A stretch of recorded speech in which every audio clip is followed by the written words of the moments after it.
মাধ্যমিক পরীক্ষায় পড়েছে এমন কতগুলো ভয়েস চেঞ্জ আরো দেখে নেওয়া যাক।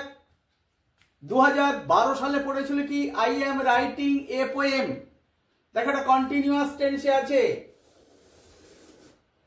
তাহলে কি করব এ পোয়েম, যেহেতু এটা প্রেজেন্ট টেন্সে আছে যার জন্য ইজ দেবো, আর আইএনজি থাকার জন্য একটা আমরা এক্সট্রা একটা বিইং আনবো। আইএনজি যুক্ত ভার্ব কন্টিনিউয়াস টেন্সটা প্রেজেন্ট টেন্স হোক আর পাস্ট টেন্স হোক, প্রেজেন্ট কন্টিনিউয়াস, পাস্ট কন্টিনিউয়াস বা ফিউচার কন্টিনিউয়াস যাই থাক না কেন, সেখানে একটা বিইং আনতে হয়। আর last power writed, last power written by me. Please post the letter, আবার সেই দেখেছি imperative sentence,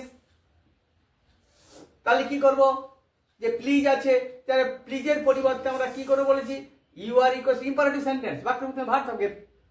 please go there, give me a glass of water, stand up on the bench, এগুলো সব কি ইম্পারেটিভ সেন্টেন্স, বাক্যের মধ্যে ভার্ব। তাহলে প্লিজের পরিবর্তে কি করে বলেছি আমরা ইউ আর রিকোয়েস্টেড টু, শুধু প্লিজ শব্দটা পরিবর্তে, তারপর যা ছিল তাই পোস্ট দ্য লেটার। 2011 সালে পড়েছিল।